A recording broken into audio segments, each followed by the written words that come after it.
반갑습니다. 아주 은혜로운 찬양 함께 나누셔서 감사합니다. 오늘 다시 시작한 사람들 시리즈로 17번째 말씀드리겠습니다. 오늘 말씀은 하나님께서 세워주실 때라는 제목입니다. 잠깐 기도하겠습니다. 사랑하는 아버지 하나님, 이제 한 해가 거의 다 저물어가고 이제 마지막 한 달을 남겨놓은 턱 밑에서 우리의 삶 속에 여전히 놀라운 은혜로 일하고 계신 하나님을 바라보며 이렇게 나와 예배하며 찬양할 수 있는 귀한 특권과 은혜를 주셔서 참으로 감사드립니다.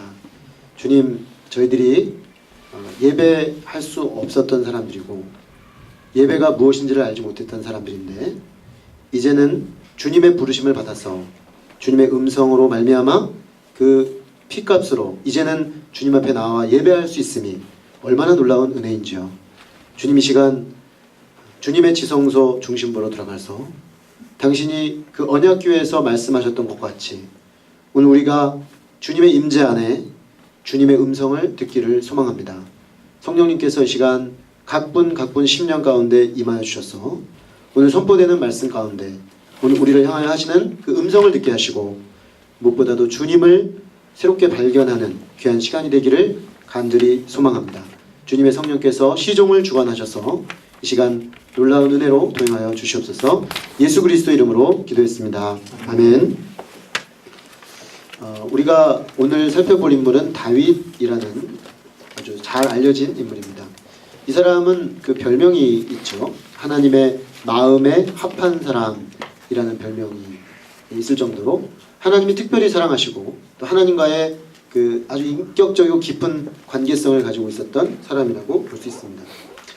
다윗은 오늘 본문에 나오는 장면은 그의 나이 37.5세, 그러니까 37세 되던 해에 남유다와 북이스라엘을 통일하는 통일 이스라엘의 왕이 된 장면을 오늘 묘사를 해주고 있습니다.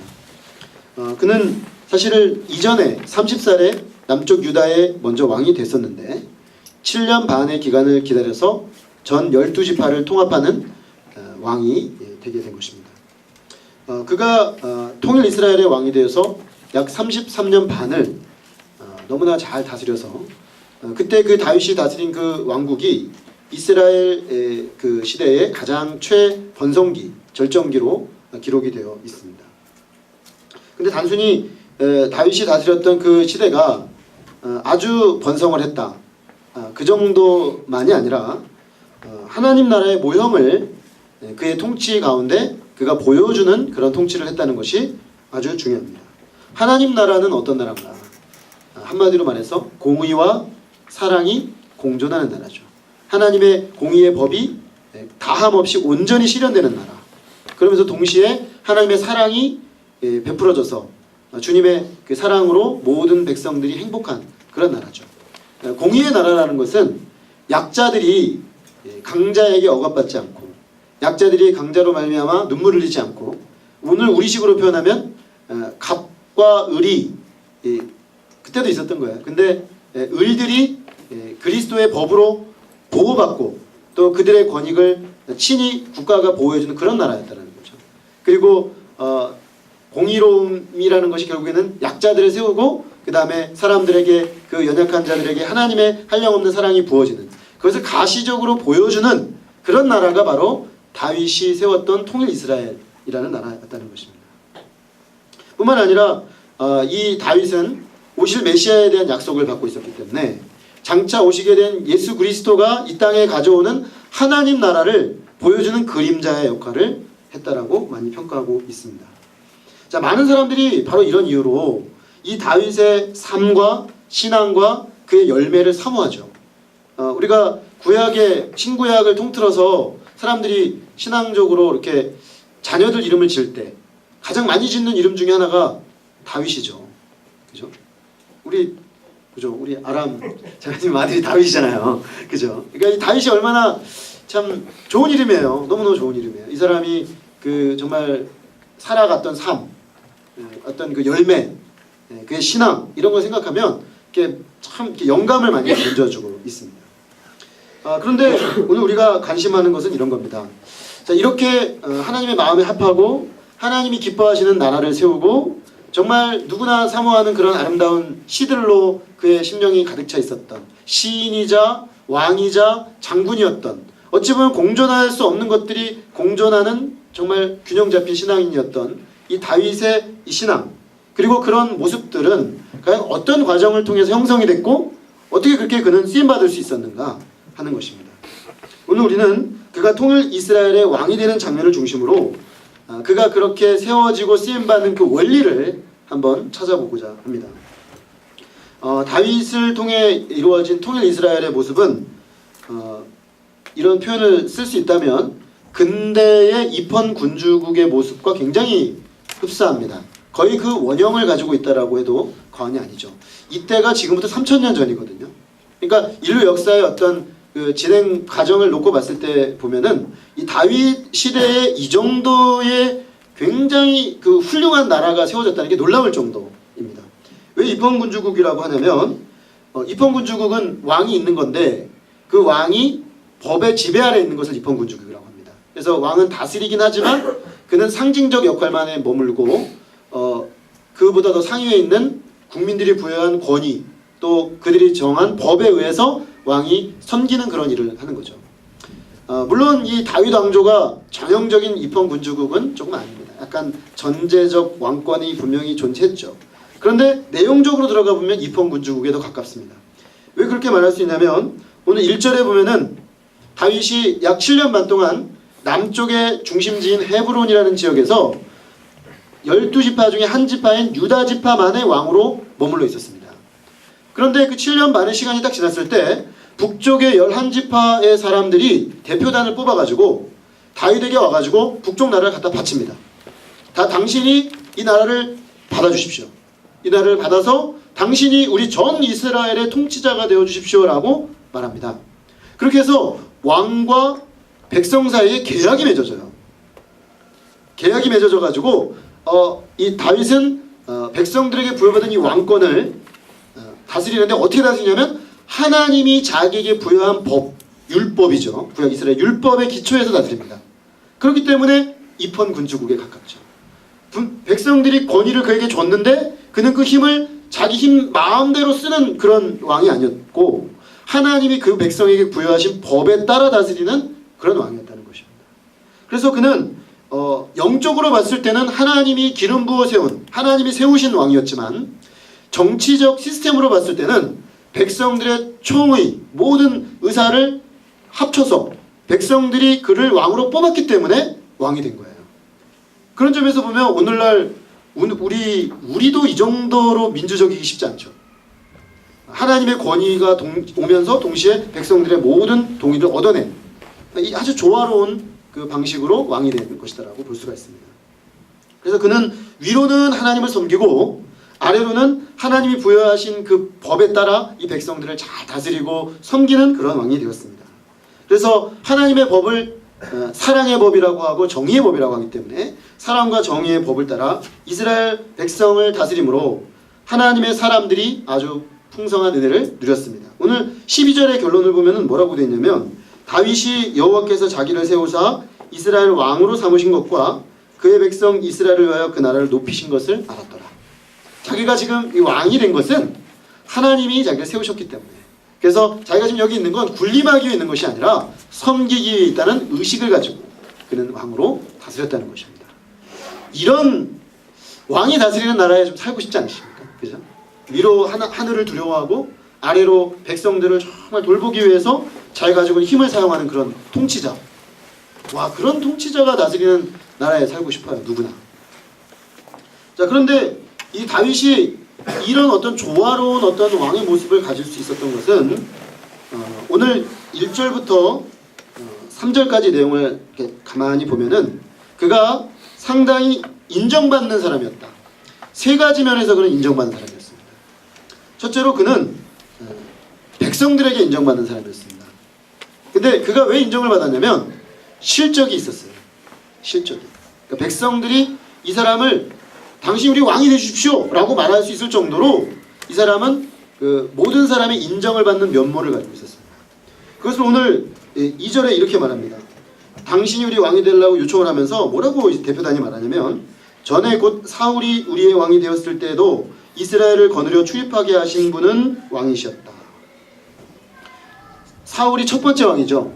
근데 이 첫 번째 왕이 다스릴 때조차도 실제로 우리들을 돌보고 우리들의 목자 역할을 하고 우리들을 적의 침입에서 보호해주고 우리들의 필요를 돌봐주었던 사람은 당신입니다. 당신이 어떤 의미에서는 이미 우리의 왕이었습니다. 내용적으로는 그런 얘기입니다. 사실 그걸 알았기 때문에 사울이 시기한 거죠. 사울은 자기가 왕이고 다윗은 일개 군사 지도자에 불과했죠. 자기 사위였고. 그런데도 불구하고 백성들의 마음이 다윗에게 있었어요. 왜냐하면 블레셋 족속이 이스라엘을 너무너무 힘들게 했는데 다윗이 그 블레셋 족속의 수괴하니까 너무 세나요 표현이? 골리앗, 그죠? 대표 장수 골리앗과 붙어서 과감하게 승리를 이룹니다. 그때부터 백성들은 알았어요. 하나님이 우리를 위하여 저 다윗을 세우셨구나. 다윗은 나중에 사울의 미움을 받아가지고 계속 도망다니죠. 계속 도망다니고 광야로 약 13년 가까이 그의 가장 찬란했던 10대 후반과 20대를 대부분 그는 도망다니면서 보냈습니다. 근데 그때도 자기 백성들에게 어려움이 생기면 도망다니던 사람이 나타나가지고 구해주고 다시 돌아가고, 그래서 처음에 그가 도망갈 때 따라왔던 사람들이 소수가 있었는데 계속 사람이 불어요. 계속 사람이 불어서 그가 남쪽 헤브론 유다 지역의 왕이 됐을 때는 600명의 사람들 데리고 굴러 들어갑니다. 그 정도로 그는 비록 도망다니는 신사였음에도 불구하고 백성들의 필요를 사랑으로 돌보는 이미 목자였어요. 이미 왕감이었다는 거죠. 그러니까 백성들이 봤을 때 다윗은 이미 그런 자질을 가지고 훈련되어져 있는 사람이었다는 겁니다. 그러니까 당신이 우리의 왕이 되는 게 합당하다, 이런 얘기를 들을 수가 있었다는 것입니다. 우리는 종종 사람이 이렇게 세워질 때 사실 뭐 어떤 명분이 중요하죠. 그죠? 다 어떤 공동체든 사람을 세우는 시스템이 있잖아요. 우리 공동체는 우리 나름의 시스템이 있어요. 그래서 목자, 한번 계단 중간 밟고 가서 목동, 뭐 이게 그죠? 낯선 호칭일 수 있어요. 근데 이제 나름 우리식의 어떻게 보면 사람을 세우는 시스템이에요. 자, 그런데 자, 목동 또는 목자, 그렇다고 해서 그 사람이 꼭 정말 목자이냐? 부합하면 좋은가요? 근데 안 부합할 수도 있어요, 종종. 그죠? 이름은 있는데 실제가 없을 수 있단 말이에요. 근데 다윗과 이 사울을 한번 비교해 보면, 사울은 왕이었는데 그는 왕이라는 칭호와 호칭을 가지고 있어요. 근데 그는 왕답지 않았어요.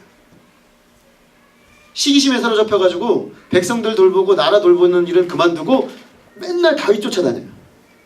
자기 그 왕 자리를 빼앗을까봐. 다윗은 그런 마음도 없는데. 그러니까 실제로 그는 목자 역할을 하지 않고 있었던 거예요. 이름만 왕이었고 이름만 어떤 하나님의 권위를 부여받은 사람이었지 실제 내용은 없었다는 거죠. 그런 점에서 다윗은 오히려 이름은 없었어요. 이름은 그는 왕은 아니었어요. 왕으로 세움받은 적이 없어요. 그러나 그는 내용적으로 사람들을 돌보는 그런 목자였고 그런 사람이었다는 거죠.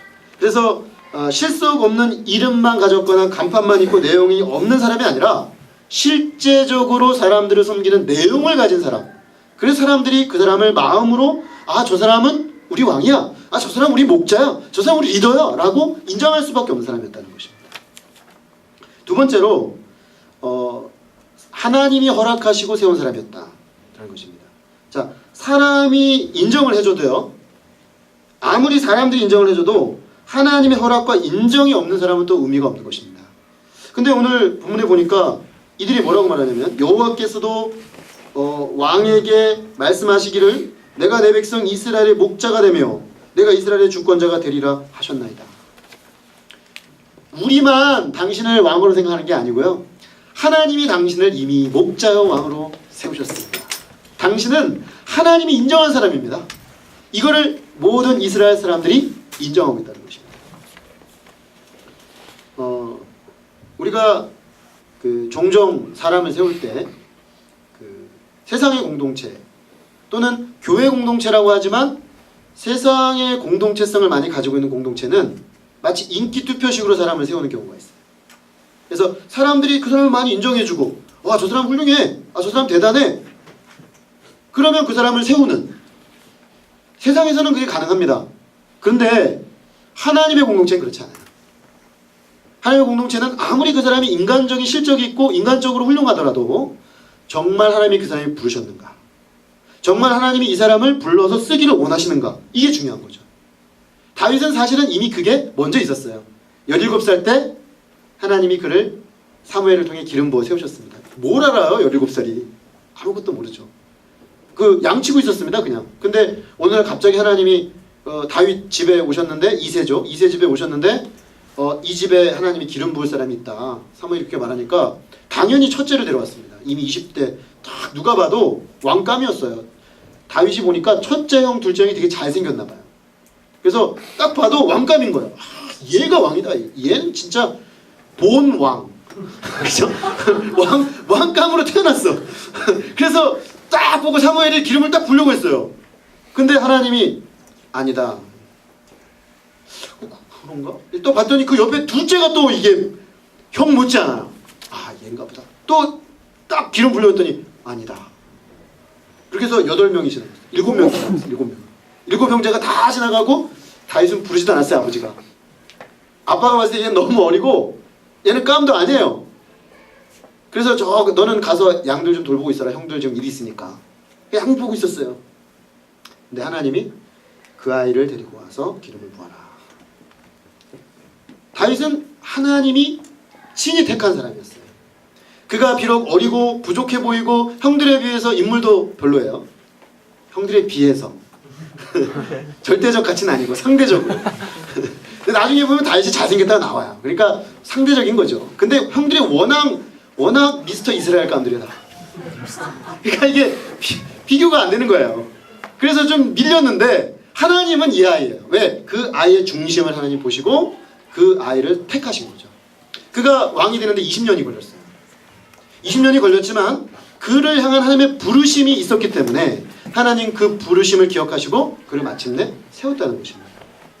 우리가 뒷부분에 보면은 그 다윗의 아들 중에 아도니아라는 인물이 있습니다.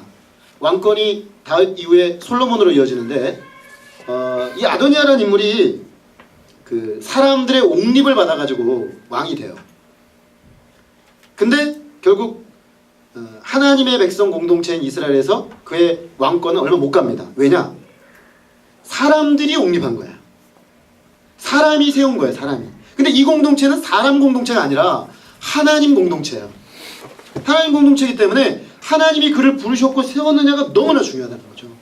그래서 결국에는 힘으로 봤을 때, 사람들의 지지로 봤을 때 열세였던 솔로몬에게로 하나님이 왕권을 넘기십니다. 그러니까 다윗은 그 점에서 단순히 사람들이 그를 북이스라엘 사람까지 마음을 다 얻어서 야, 이 사람이 사람의 마음을 얻는 마성을 가진 사람이었구나. 역시 리더는 사람을 끌어당기는 마성이 있어야 돼. 이런 생각을 하시는데 물론 그게 갖춰져 있었어요, 다윗이. 그러나 그보다 더 근원적인 것은 하나님이 그를 부르셨다. 그러니까 우리 공동체도 사람을 세울 때 제일 중요한 건 부르심이에요. 사람들의 인정 중요하지만 때로 사람들이 못 알아볼 수도 있어요. 하나님이 이 사람을 부르셨는데 이 사람은 하나님의 부르심 분명히 있는데 옆에 사람들은 잘 모르는 거야. 제가 뭘 하겠어? 제가 무슨 하나님의 사람이야? 이렇게 생각하는데 내적으로 하나님 그 사람을 부른 거죠. 자, 그런데 이런 내적인 부르심이 있는 사람들은 때가 되면 그 부르심에 응답하는 그 사람의 모습을 통해 나타나고요. 그것들이 사람들에게서 인정이 되어지는 것이죠. 다윗처럼. 결국에는 이것이 반드시 있는 사람만이 하나님이 불러서 쓰시고 세울 수가 있다는 것입니다. 자, 마지막 세 번째는 하나님이 축복하시는 증표가 나타났습니다. 우리가 5장 10절을 보면은 이런 표현이 나옵니다. 만군의 하나님 여호와께서 함께 하시니 다윗이 점점 강성하여 가니라. 다윗이 통일 이스라엘 왕이 됐습니다. 근데 바로 그 다윗 성, 오늘날 예루살렘이라고 하는 이 예루살렘을 빼앗는 장면이 나옵니다. 근데 이 성은 원래 여부스족이라고 가나안족 속 중에서 제일 싸나운 사람들이 차지하고 있었습니다. 더더군다나 이 예루살렘은 천혜의 요새예요. 그래서 들어갈 틈이 없어요. 근데 하나님께서 다윗과 함께 하셨기 때문에 유일한 칠 수 있는 통로가 하나 있었는데 수로예요. 수로로 하나님이 지혜를 주셔가지고 요압 장군을 들여보내가지고 정복해버립니다. 그래서 이 여부스성은 다윗이 자기 친위 부대를 데리고 가서 정복했기 때문에 다윗 특별시가 된 거예요. 그래서 여기가 다윗성, 예루살렘성, 시온성 이렇게 불리는 겁니다. 자, 이 사건을 기점으로 해서 어떤 표현이 나오냐면 하나님이 다윗과 함께 하시기 때문에 점점 강성하게 아니라 이 난공불락의 성 예루살렘성뿐만 아니라 이스라엘 백성이 이제 다윗 지배하에서 점점점 강성해져 가더라는 것입니다. 왜냐? 이유는 하나예요. 하나님이 그를 부르셨고 그를 훈련하셨고 그를 세우셨기 때문에 나타나고 있다는 거죠. 실제적으로 그 능력이. 우리가 하나님이 세우시고 훈련하여 때를 따라 사람들의 그 마음을 얻어 세운 사람은요, 때가 되면 열매가 나타나요. 하나님 나라는 말에 있지 않고 능력이 있다. 하나님의 나라는 경건의 모양이 아니라 경건의 능력이다. 이런 말이 있습니다. 하나님 나라는 말로 하는 것이 아니라 열매로 하는 겁니다. 다윗은 하나님 함께 하시기 때문에 그와 함께하는 열매가 구체적으로 나타나서 이제 그와 함께 하셔서 그를 이스라엘의 왕으로 세우셔서 하나님이 원하시는 목적이 막 드러나기 시작하는 거죠. 자, 바로 그 점에서 다윗은 세 가지 측면에서 모두 하나님이 인정할 만한 그런 리더였다는 것입니다. 자, 우리가 하나님이 세우시는 사람으로 세워져 가려고 할 때 반드시 세 가지가 있어야 합니다. 내가 하나님 앞에 부르심이 있어야 하고, 내가 부르심 받은 자로서 사람들이 모두 다 인정할 수 있는 사람들의 동의가 있어야 하고, 그리고 최종적으로 하나님이 나와 함께 하시는 열매와 증표들이 나타날 때 그 사람이 정말 하나님의 사람이다, 이렇게 말할 수 있는 것입니다. 다윗은 이런 과정을 거쳐서 통일 이스라엘의 왕이 되었습니다. 그런데 이 사람이 하루아침에 통일 이스라엘의 왕이 된 게 아니었습니다. 제가 살짝 말씀드렸지만 왕으로 기름 부어 세운 순간부터 해서 통일 이스라엘의 왕이 될 때까지 무려 20년의 시간이 흘러갔습니다. 자, 그러면 이 시간 동안 하나님은 그를 어떤 식으로 빚으셨고 다윗은 어떤 식의 리더십 트레이닝을 했는가가 중요합니다. 왜냐? 이 원리가 오늘날도 하나님이 사람을 부르셔서 한 시대의 구원자로 세우시고 그 시대의 지도자로 세우실 때 사람을 훈련하는 그 원리가 그대로 담겨져 있기 때문입니다. 그런 점에서 우리 청년의 때 여러분 믿음 생활 시작하신 여러분들은 다윗의 이 신앙의 원리, 다윗이 그 연약한 한 명의 목자였는데 통일 이스라엘의 그 왕이 되고 그리고 통일 시대를 열어서 하나님 나라를 보여주는 그런 일에 쓰임 받았던 그 사람이 되는 어떤 원리가 뭔가 우리 자신에게 적용할 부분이 있다는 것이죠. 첫째로 다윗은 부르심을 받았습니다. 하나님이 택하셨고 선택하셨고 기름 부으셨다는 거죠. 이게 중요하죠. 우리가 하나님 앞에서 하나님이 쓰시는 사람으로 쓰임받기 위해서는 제일 먼저 중요한 건 부르심입니다. 내가 개인적으로 주님 앞에 인격적으로 부름받은 사람인가, 그것이 확인이 돼야 한다는 것이죠. 그래서 여러분들과 하나님 사이의 개인적 인격적 관계에 대해서 질문해 봐야 돼요. 질문해 봐야 돼요. 저는 그 20대 때 대학 시절에 그 예수님을 만나고 나서 정말 중대한 변화가 일어났는데 그게 무슨 변화냐면 그 이전에는 철저하게 내 인생을 내가 계획하고 살았어요. 그래도 제가 그때 하나님 인정하진 않았지만 하나님이 그래도 제게 주신 어떤 지혜가 있어서 상당히 열매가 있었어요. 근데 어느 순간 제가 알게 되었어요. 최선을 다했음에도 불구하고 안 되는 어떤 한계가 있더라고요. 내가 가지고 있는 지혜가 가지고 있는 한계가 있더라고요. 내가 계획하고 내가 어떤 에너지를 투입하고 내가 뭔가 노력을 해서 얻어낼 수 있는 한계가 보이는 거예요. 이걸 더 늘려갈 수는 있겠어요. 그러나 분명히 그 한계가 보였어요. 그래서 내가 이 방식으로 사는 것은 한계가 있겠다라고 생각할 지점에 하나님 저를 부르셨습니다. 예수 그리스도를 알게 하셨고 예수 그리스도를 믿게 하셨고 하나님을 섬기게 하셨어요. 자, 그러니까 인생의 패러다임이 완전히 바뀌어버리죠. 어떻게 바뀌냐면 내가 계획하고 내가 방향을 잡고 내 능력과 재능을 투입해서 사는 것이 아니라 하나님이 내게 두신 뜻과 하나님이 내게 주신 능력과 하나님이 내게 주신 지혜와 하나님이 내게 주신 사랑으로 일하는 방식으로 바뀌어버리더라고요. 처음에는 이게 익숙하지가 않죠. 왜냐하면 내가 맨날 내가 계획하고 내가 생각하고 내 에너지 투입해서 거기서 나온 산출물 가지고 먹고 살았단 말이에요. 그러니까 신앙생활을 자꾸 그런 식으로 하게 되는 거예요. 내가 자꾸 에너지를 투입해서 이만큼 먹고 근데 그게 아니더라는 거예요. 자꾸 바꿔가시더라는 거죠. 보니까 하나님이 부르심 받은 자로서 하나님의 뜻과 인도하심과 하나님의 말씀하심이 점점 더 나에게 크게 다가오기 시작하면서 하나님의 뜻을 향하여 내 인생이 새롭게 조각되어 가는 거죠. 그게 어디서부터 기인한 거냐면 부르심에서 기인한 거예요. 내가 의지적으로 하나님을 찾는 것이 아니라 하나님이 나를 찾아오셔서 하나님이 내 삶 가운데 펼치기 원하시는 그것을 내가 발견하고 알아나가는 삶이다 이겁니다. 그 점에서 다윗이 통일 이스라엘의 왕이 된 그 첫 번째 출발점은 부르심이었다. 그러므로 여러분 청년의 때에 반드시 하셔야 될 게 있어요. 하나님이 나를 부르셨는가? 이거 정말 심각한 거예요. 하나님이 부르시지도 않았는데 혼자 열심히 하면 안 되잖아요. 너 왜 이렇게 열심히 하니? 이러시면 안 되잖아요. 그죠? 우리 열심히 하나님이 부르셔서 나오는 열심히 한다. 하나님과의 관계에서 나오는 열심히 한다는 거죠. 그 점에서 우리 자신과 하나님과의 인격적 관계 속에서 그 부르심 속에서 내게 주신 하나님의 뜻을 찾아가는 그런 은혜가 청년의 때 여러분들에게 임할 수 있기를 간절히 기도합니다. 두 번째는 광야의 훈련입니다. 다윗의 훈련은 크게 보면 전체적으로 보면 20년인데 좀 더 자세히 들어가서 보면 광야에서 13년, 헤브론 왕궁에서 7년 반이었습니다. 근데 광야 훈련은 17살부터 30살까지였는데 13년의 시간이었어요. 대부분 여러분 지금 연령대인데 이게 이 시간에 여러분 하고 싶은 게 얼마나 많고 가능성도 또 얼마나 많습니까? 그렇잖아요. 난 정말 부러워요. 여러분 볼 때마다. 너무나 부러워요. 왜냐하면 이야 저 시절에 얼마나 가능성이 많은가. 근데 그 가능성이 많은 그 시절이기 때문에 오히려 우리는 어떻습니까? 청년의 특징이 뭐냐면 오버를 하기 쉽다는 거예요. 이게 에너지가 많으니까 피가 끓는 대로 내가 움직이는 거예요. 피가 이쪽으로 확 솟구치면 이쪽으로 확 갔다가 또 이쪽으로 확 솟구치면 이쪽으로 갔다가 이렇게 사는 거죠.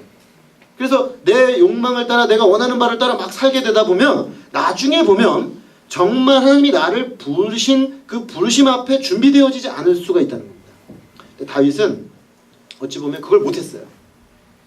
멋지게 골리앗 딱 쳤는데 이건 괜찮았는데 그래서 사울 왕의 딸인 미갈과 결혼까지 했어요. 부마가 됐습니다. 왕의 부마가. 여기까지는 괜찮았는데 시기의 영이 사울에게 임했죠. 그때부터 미워하기 시작하는 거예요. 그리고는 나중에는 아예 반역자로 몰아가지고 1000명의 군사를 데리고 다니면서 죽이려고 했습니다. 결국에는 어떻게 합니까? 한 번은 아예 적군으로 넘어가죠. 블레셋 투항한 것처럼 해가지고 저 살려주십시오. 저는 저 미움받아서 이렇게 왔으니까 해달라고. 그래서 한동안 그 아기스라고 블레셋 왕 밑에서 잘 있었어요. 근데 블레셋 그 우파들이 문제 제기를 하는 거죠. 왕에게. 잘 생각해 보십시오. 제가 우리 군사 지도자인 골리앗을 목을 치냅니다. 지금 상황이 저래서 잠깐 와 있는 거지만 저 사람 믿을 수 없습니다. 검증해야 합니다. 그리고 아니면 쳐내셔야 됩니다. 이렇게 얘기를 했어요. 그 소식을 들은 다윗이 어떻게 했는지 아십니까? 미친 척을 했어요. 미친 척. 미친 척을 했는데 어떤 식으로 했냐면 침을 질질 흘렸어요. 침을 일부러. 자기가 정말 그런 사람이 아니라는 거. 골리앗 그 한때 객기로 한번 그런 거지. 난 지금 완전 블레셋에 투항했다는 걸 보시려고 침을 질질 흘리면서 벽을 막 긁었어요. 자, 그때 여러분 다윗의 마음이 어땠을까요? 비참하죠. 너무 비참하죠. 내가 내 능력을 발휘하고 나라와 민족과 이 세상을 위해 뭔가 멋지게 살고 싶은데 이렇게 정말 왕에게 미움을 받아가지고 적준에 들어와가지고 살아남으려고 그냥 침 지르면서 벽 긁고 있을 때 자기 자신이 너무 싫었을 거예요. 결국 못 버티고 뛰쳐나옵니다. 그러니까 이제 갈 데가 없어요. 이 나라도 안 되죠. 이 나라도 안 되죠. 그러니까 광야로 들어간 겁니다. 엔게디라는 강야로 들어갔는데 주로 굴속을 다니면서 사는 거예요. 굴속을 다니면서. 한 번은 자기 백성 그 이스라엘이 블레셋에 공격받는 얘기를 들으니 다윗은 또 못 참아요. 하나님 백성이 고통받는 거는. 그러니까 이제 자기 가족들을 아내들을 내비두고 군사를 끌고 갔어요. 몇백 명 끌고. 그래서 승리하고 들어왔는데 알고 봤더니 이게 또 여기 납치된 거예요. 그래가지고 또 납치된 부인들 데려가려고 또 하고 막 이런 삶이에요. 근데 또 좀 안정될 만하면 사울이 1000명 들고 딱 나타나요. 툭 치면 일로 도망가고 툭 치면 일로 도망가고. 그래서 다윗이 자기를 두 가지로 비유했어요. 나는 죽은 개와 같다. 나는 이 벼룩이다 벼룩. 툭 치면 일로 튀고 툭 치면 일로 튀고. 이게 다윗의 자기 정체성이에요. 얼마나 비참합니까? 대두독이 뭡니까? 죽은 개. 죽은 개는 반응하지 않는 거죠. 자존심이 없어요. 자존심. 죽은 자와 같이 사는 거죠. 죽은 자와 같이.